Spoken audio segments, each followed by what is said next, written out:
Todo lo que Cristo vivió hace que podamos vivirlo en Él y que Él lo viva en nosotros. Como dice la Gaudium et Spes, número 22, inciso 2, el Hijo de Dios, con su encarnación, se ha unido en cierto modo con todo hombre. Estamos llamados a no ser más que una sola cosa con Él. Nos hace comulgar en cuanto miembros de su cuerpo en lo que Él vivió en su carne por nosotros y como modelo nuestro. Como decía San Juan Eudes, debemos continuar y cumplir en nosotros los estados y misterios de Jesús. Los estados y misterios de Jesús. Y pedirle con frecuencia que lo realice y lleve a plenitud en nosotros y en toda su iglesia.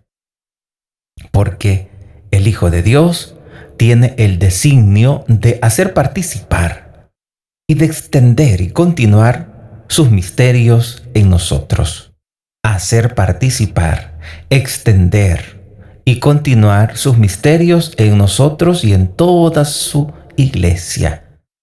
Por las gracias que Él quiere comunicarlos, por esas gracias que Él quiere comunicarnos, y por los efectos que quiere obrar en nosotros gracias a estos misterios. Y por este medio quiere cumplirlos en nosotros. Eso nos decía San Juan Eudes, y que lo recoge el numeral 521 del Catecismo de la Iglesia Católica. Pues estar en esa unión con Cristo, esa llamada a estar unidos a Cristo, nos debe de llevar siempre a poder vivir en Él, poder hacer vida lo que Él vivió, pensar como Dios piensa, como dice el apóstol. Lo que Cristo vivió hace que podamos vivirlo en Él. O sea, Él nos da esa potestad, esa capacidad de que también nosotros podamos vivirlo en Él y que Él lo viva en nosotros. Qué hermosa comunión. Él viviendo en nosotros, Él amando en nosotros, Él sirviendo en nosotros, Él sonriendo en nosotros, Él siendo amable en nosotros. Jesús encarnado en tu vida. Jesús hecho presente en este mundo en tu manera de ser. Qué bonita nuestra doctrina católica que nos enseña cómo debemos vivir. El catecismo de la Iglesia Católica, como se los he expresado en otras ocasiones, es el manual que debes conocer. Es tu manual de vida de santidad. Allí encuentras lo que debes hacer, cómo debes de vivir. Y este numeral 521 tiene una gran riqueza para vivir en esa comunión con Dios. Y es que con su encarnación, como dice el Concilio Vaticano II en la Gaudium et Spes, con su encarnación se ha unido en cierto modo con todo hombre. Así dice la Gaudium et Spes número 22. Dice así. Vamos a consultar el Concilio Vaticano II. Bueno, vamos a consultarlo todo el número 22 de la Gaudium et Spes. Dice, en realidad, el misterio del hombre solo se esclarece en el misterio del Verbo encarnado. Porque Adán, el primer hombre, era figura del que había de venir, es decir, de Cristo nuestro Señor. Cristo, el nuevo Adán. En la misma revelación del misterio del Padre, y de su amor manifiesta plenamente el hombre al propio hombre.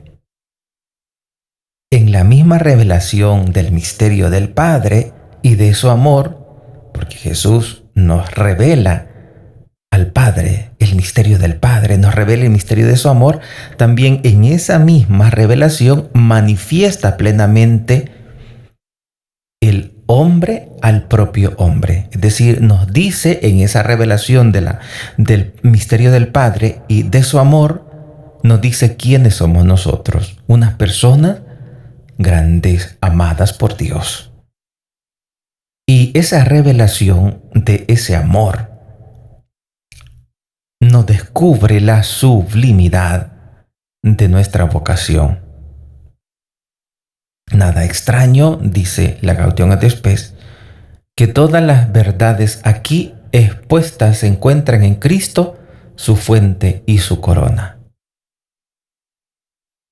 El que es imagen de Dios invisible, Jesús, es también el hombre perfecto. El hombre perfecto, el que es imagen del Dios invisible, es también el hombre perfecto, que ha vuelto a la descendencia de Adán la semejanza divina, deformada por el primer pecado. En él, la naturaleza humana asumida, no absorbida, ha sido elevada también en nosotros a la dignidad sin igual. En esa naturaleza que Cristo tomó, en esa naturaleza asumida, no absorbida, ha sido elevada también en nosotros la dignidad, a dignidad sin igual. Dios nos ha elevado.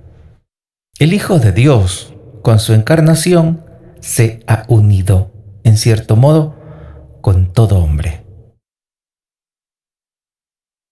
Con su encarnación, Jesús se ha unido en cierto modo con todo hombre. Trabajó con mano de hombre. Pensó con inteligencia de hombre. Obró con voluntad de hombre. Amó con corazón de hombre. Hermosas palabras. Trabajó con mano de hombre. Cuando estaba ayudándole a José, cuando estaba trabajando con José en su adolescencia, por ejemplo, en su juventud, 20 años.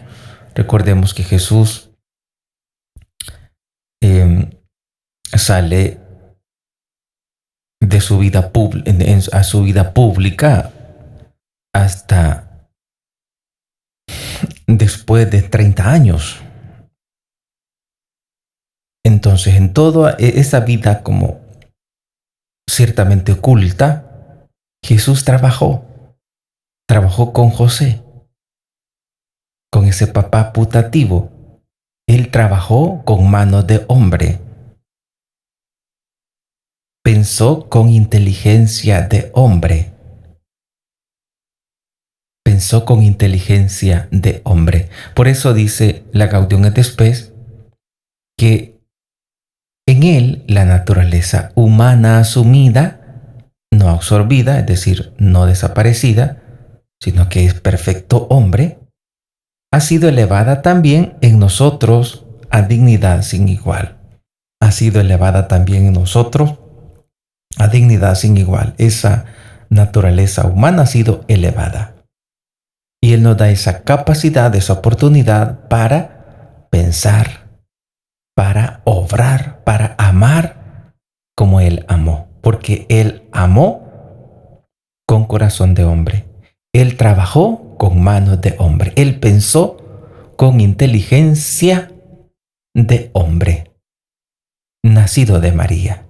Se hizo verdaderamente uno de nosotros.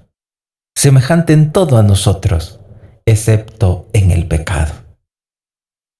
En todo semejante a ti, a mí, menos en el pecado. Porque Él es el Cordero inocente, con entrega libérrima de su sangre, no nos mereció la vida. Ese Cordero inocente nos mereció la vida. En Él, Dios nos reconcilió consigo. En Jesús hemos sido reconciliados con Dios y con nosotros, y nos liberó de la esclavitud del diablo y del pecado. Por lo que cualquiera de nosotros puede decir con el apóstol, Gálatas 2:20, el Hijo de Dios me amó y se entregó a sí mismo por mí. Gálatas 2:20, el Hijo de Dios me amó. El Hijo de Dios se entregó por mí. Eso dice la palabra de Dios. Y lo hizo padeciendo por nosotros. Nos dio ejemplo para seguir sus pasos. Y además, abrió el camino, con cuyo seguimiento la vida y la muerte se santifican y adquieren nuevo sentido. Adquiere un nuevo sentido nuestra vida gracias a Jesús. Él nos abrió el camino, con cuyo seguimiento la vida y la muerte adquieren nuevo sentido. La vida y la muerte se santifican gracias a Jesús, que padeció por nosotros, que nos dio ejemplo para seguir sus pasos. El hombre cristiano, conformado con la imagen del Hijo, que es el primogénito entre muchos hermanos, el hombre cristiano recibe las primicias del Espíritu. Dice la palabra de Dios, Romanos 8:23. Y no solo eso, sino que también nosotros, que poseemos las primicias del Espíritu, gemimos en nuestro interior, aguardando la adopción filial, la redención de nuestro cuerpo. Romanos 8:23. El hombre cristiano, dice la Gaudium et Spes, conformado con la imagen del Hijo, que es el primogénito de muchos hermanos, recibe las primicias del Espíritu. Por lo tanto, debemos obrar con ese Espíritu. Esas primicias del Espíritu le capacitan para cumplir la ley nueva del amor. Esas primicias del Espíritu nos capacitan para vivir en el amor, para cumplir la ley nueva del amor, por medio de este Espíritu que es prenda de la herencia. Se restaura internamente todo el hombre hasta que llegue la redención del cuerpo. Así dice nuestra doctrina, el Concilio Vaticano II. Dice Efesios, carta a los Efesios capítulo 1, versículo 14. Él es la prenda de nuestra herencia, mientras llega la redención del cuerpo de su propiedad para alabanza de su gloria. Es la prenda, Jesús, la prenda de nuestra herencia. Mientras llega la redención del pueblo de su propiedad para alabanza de su gloria. Él es el garante, la garantía. Él es la prenda de nuestra herencia. Mientras llega la redención del pueblo de su propiedad, somos de Él. Él nos ha comprado a precio de sangre para alabanza de su gloria. Efesios 1:14. Pues por medio de ese Espíritu que es prenda de la herencia, se restaura internamente todo el hombre hasta que llegue la redención del cuerpo. Si el Espíritu de aquel que resucitó a Jesús entre los muertos habita en nosotros, el que resucitó a Jesús de entre los muertos dará también vida a vuestros cuerpos mortales por virtud de su Espíritu que habita en nosotros. Así dice Romanos Romanos 8:11. Urgen al cristiano la necesidad y el deber de luchar. Urgen al cristiano la necesidad y el deber de luchar con muchas tribulaciones contra el demonio. Muchas tribulaciones tienes y vamos a tener en la vida. Por eso dice la Gaudium et Spes, urgen al cristiano la necesidad y el deber de luchar con muchas tribulaciones contra el demonio, incluso de padecer la muerte. Urgen al cristiano esa necesidad. Es una necesidad y deber de luchar. Necesidad y deber de luchar. Si te preguntas ahora, ¿y yo como cristiano estoy luchando por mi salvación? ¿Estoy luchando contra el demonio? ¿O es que estoy como un gatito que le están sobando la cabecita y que está ahí como adormido en las piernas de su amo? Un gato mansito en las piernas de su amo. Cuando en realidad ese amo, ese pecado, ese demonio es el enemigo de tu paz, es el enemigo de tu tranquilidad, es el enemigo de tu liberación. Por eso dice la Gaudium et Spes, urgen al cristiano la necesidad y el deber de luchar con muchas tribulaciones contra el demonio, incluso padecer la muerte, pero asociado al misterio pascual, configurado con la muerte de Cristo, llegará, corroborado por la esperanza, a la resurrección. Como decía el apóstol San Pablo, para mí, la muerte es ganancia. Esto vale no solamente para los cristianos, sino también para todos los hombres de buena voluntad. No solo para los cristianos, luchar cada día, sino para todos los hombres de buena voluntad, en cuyo corazón obra la gracia de modo invisible.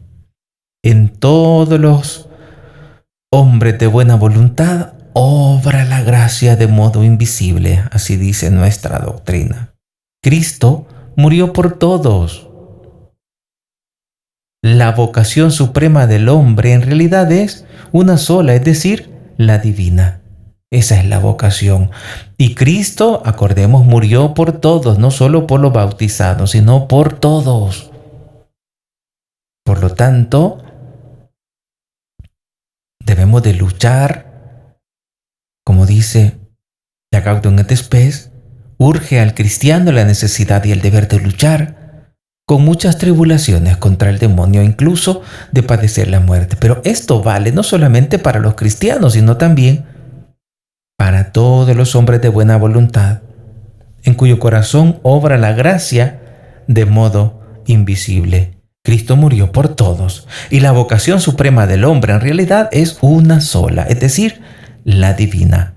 En consecuencia, debemos creer que el Espíritu Santo ofrece a todos la posibilidad de que en la forma de solo Dios conocida se asocie a este misterio pascual.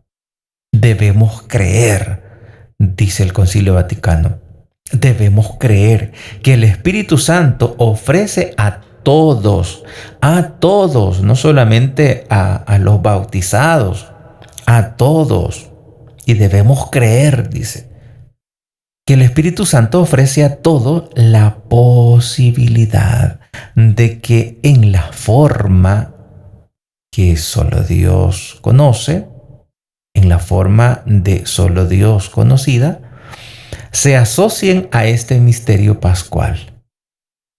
Ofrece a todo hombre esa posibilidad de asociarse a ese misterio pascual para tener vida eterna, para tener salvación.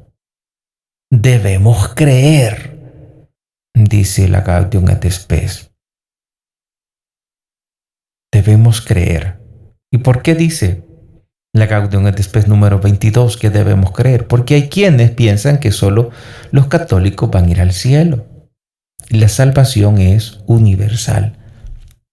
Pero también hay que tener cuidado porque los católicos que conociendo la verdad y la abandonan, pues están abandonando la plena verdad. Y la verdad es Cristo. Y la vida fácil, esa no salva. La vida fácil no salva. Tantos que han sido católicos, bueno, son católicos porque están bautizados por la Iglesia Católica, pero ya no están yendo a la iglesia, pues tantos católicos que han abandonado la iglesia porque no le gustó algo en la iglesia. No le gustó, bueno, tuvieron un problema con alguien de una comunidad, etcétera, o con el sacerdote, con algún religioso o religiosa. Y para estas personas se les hace como un poco complicado y no aplica esto de decir, bueno, cierto, Dios nos da la salvación a todos, pero también eso no significa que es lo mismo ser iglesia católica que ser de las asambleas de Dios, de esto, del otro y del otro, de todas las sectas, las denominaciones. No es igual. ¿Por qué no es igual? Sencillamente porque la iglesia única que Cristo ha fundado te ofrece todos los medios para ir al cielo. En las otras iglesias no te van a ofrecer todos los sacramentos. En las otras iglesias creen menos que en la iglesia católica. La iglesia católica cree más, cree en todo aquello que Dios nos ha dado. En las iglesias no creen en Eucaristía, en las sectas no creen en Eucaristía, no creen que María es madre de ellos. Por eso el católico debe cuidar su fe. Y no es igual estar en la iglesia católica que en las sectas o en otras iglesias. No es igual. Tampoco podemos condenar a las demás personas. Una persona que nació en una secta y que vive conforme a los principios y que vive conforme dice la Biblia y que no tuvo como la oportunidad de conocer más sobre la fe y murió en esa secta, Dios, como dice la Gaudium et Spes, debemos creer que el Espíritu Santo ofrece a todos la posibilidad de que en la forma de que solo Dios conoce, se asocien a este misterio pascual. Este es el gran misterio del hombre que la revelación cristiana esclarece a los fieles. Por Cristo y en Cristo se ilumina el enigma del dolor y de la muerte, que fuera del Evangelio nos envuelve en absoluta oscuridad. Hoy que estamos padeciendo como consecuencia de pandemia, que tanta gente, pero cantidades de gente en el hospital. Cuánto dolor. Y como dice la Gaudium et Spes, el Concilio Vaticano II, por Cristo y en Cristo se ilumina el enigma del dolor y de la muerte, que fuera del Evangelio nos envuelve en absoluta oscuridad, el dolor y la muerte. Cristo resucitó. Con su muerte destruyó la muerte y nos dio la vida, para que hijos en el Hijo clamemos en el Espíritu, Abba,